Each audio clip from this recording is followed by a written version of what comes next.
Puji Tuhan saudara sekalian, saya berharap saudara-saudara semuanya di rumah sehat-sehat dan please disiplin, jaga kesehatan kita, olahraga, jemuran dan jangan kecapean.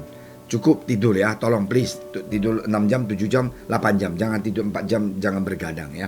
Oke, Tuhan Yesus berkati. Kita mau sama-sama baca firman Tuhan hari ini. Sebelumnya kita mau sama-sama berdoa. Entah Joni akan baca ayatnya. Tuhan Yesus, terima kasih Tuhan atas hari ini yang begitu luar biasa. Tuhan berkatilah kami, urapi hamba Engkau yang akan menyampaikan firman Engkau, supaya kami semuanya bisa dikuatkan Tuhan. Terima kasih ya Bapa. Biar Roh Kudus Tuhan bekerja di udara. Tuhan, semuanya saudara-saudara kami yang mendengarkan sungguh bisa mendapatkan mujizat dari Engkau, karena firman Engkau adalah firman yang hidup. Dalam nama Engkau Tuhan Yesus kami berdoa, amin. Saudara sekalian, kita hari ini mau baca satu ayat. Enjoy banget baca firman Tuhan ya. Kadang-kadang kalau kita baca firman Tuhan itu kita merasa menyerap dalam hati kita ya. Efesus 1 ayat ke-4, silakan John. Efesus 1 ayat 4. Sebab di dalam Dia Allah telah memilih kita sebelum dunia dijadikan, supaya kita kudus dan tak bercacat di hadapannya. Nah, ayat ini mengatakan bahwa di dalam Yesus Dia telah memilih kita sebelum dunia dijadikan. Dengan kata lain, ada satu ayat lagi. Sebelum kita lahir dari rahim ibu, Tuhan sudah mempunyai master plan di dalam kehidupan kita. Sesungguhnya Tuhan memilih anak-anaknya luar biasa sekali ya. Nah, jadi anak-anak Tuhan bukan ada term and condition ya. Sungguh Tuhan mempunyai kekuatan yang sempurna, dan dia bisa saja, if you don't have this ABCD, please jangan jadi anak saya.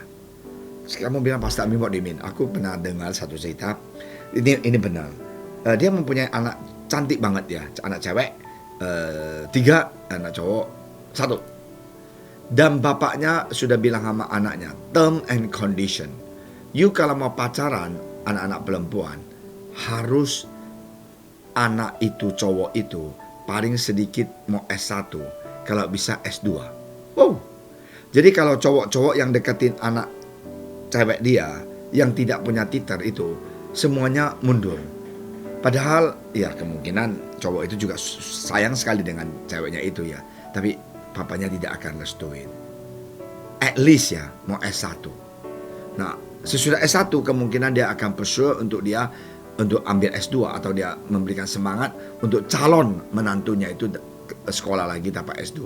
Nah, seandai katanya Tuhan melakukan hal itu, saya nggak tahu ya. Saya juga nggak lulus kali. Nah, ini ada satu cerita yang benar. Ada satu suami istri cinta Tuhan, tapi mereka tidak diberikan anak. Dan menjelang mereka punya umur bertambah dan mereka ambil keputusan, ini cerita yang benar. Tahun pertama dia ambil 1 anak, lucu banget, laki-laki. Dan tahun kedua ambil lagi, dapat lagi 1 perempuan. Dan suami istri ini senang banget. Ada 2 anak. Tahun pertama mereka enjoy anak punya lucu dan belajar minum susu dan segalanya. Sayang seribu sayang. 3 tahun kemudian, kedua anak ini mempunyai kelainan. 1 sering sakit, 1 belum bisa bicara.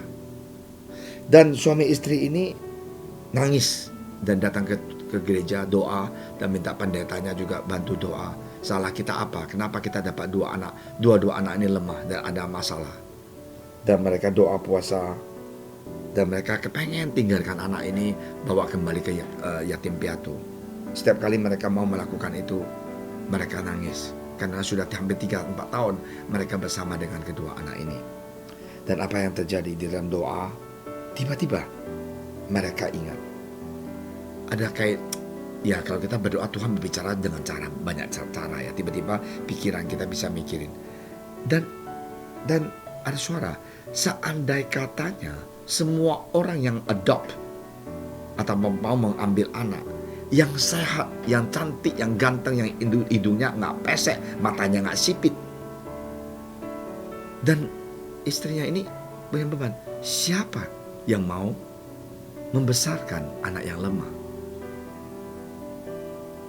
Dan sesudah dia mendapatkan itu, dia sharing dengan suaminya, dan mereka berdua berdoa, dan mereka ambil keputusan, sesungguhnya ini adalah rencana Tuhan supaya mereka mengadopsi anak yang cacat, anak yang lemah ini. Dan dengan sukacita mereka membesarkan anak ini.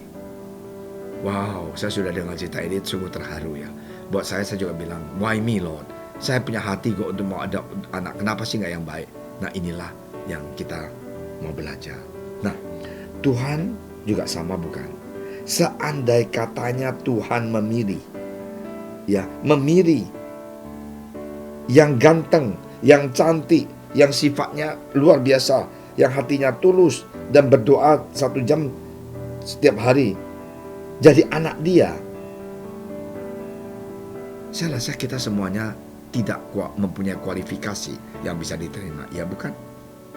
Dan kamu bilang, Pastor Amin, emang Pastor Amin juga cacat? Oh ya, cacat ya, cacat banget gitu.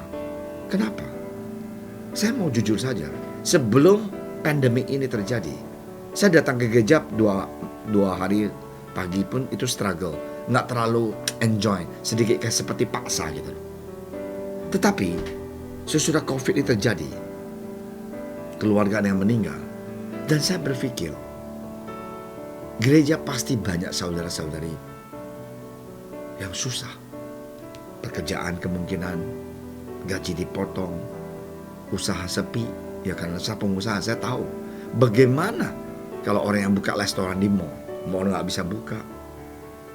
Dan sebelah saya punya pabrik tutup karena tidak ada omset. Nah, saudara sekalian, di sana mulai saya berpikir, apakah saya seorang pendeta yang dibayar karena uang, atau saya seorang pendeta yang mencintai domba aku dan aku harus mau berdoa buat mereka.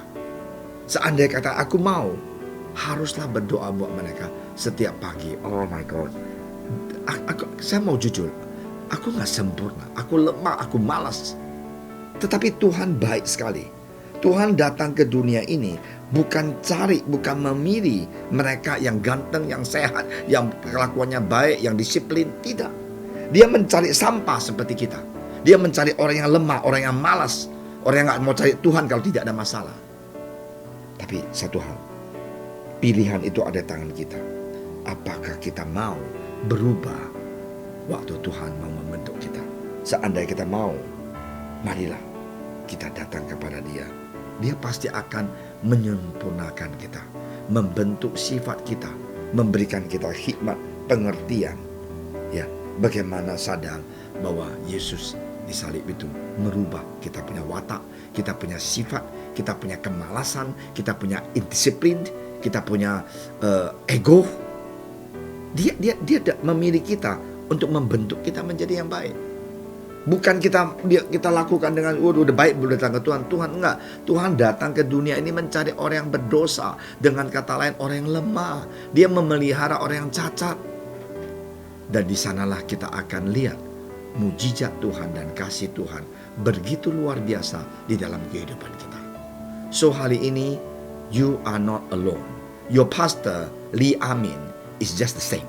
Pendeta kamu Amin juga sama, lemah, malas dan segalanya. Tapi kita siap untuk dibentuk Tuhan, ya, dikasih kesempatan oleh Tuhan Yesus supaya jadi anak Tuhan yang berkenan di hadapan Dia dan mempunyai harapan dan menjadi orang yang tidak bercacat di hadapannya, bukan dengan kuasa kita tapi kuasa Roh Kudus. Mari kita berdoa. Terima kasih Tuhan Yesus atas firman Engkau yang begitu luar biasa, mengizinkan kami Tuhan melihat bahwa Tuhan sungguh memilih anak-anak yang lemah, orang-orang yang tidak mempunyai pengetahuan, orang-orang yang malas Tuhan menjadi anak-anak Engkau yang tidak bercacat. Terima kasih ya Bapa atas teguran hari ini. Biarlah Tuhan kami semuanya sungguh bisa melihat Tuhan masa depan kita, pengharapan kita ada di dalam Engkau. Terima kasih Tuhan Yesus atas salib Engkau. Berkatilah kami, lindungi kami. Dalam nama Engkau Tuhan Yesus kami berdoa. Haleluya. Amin.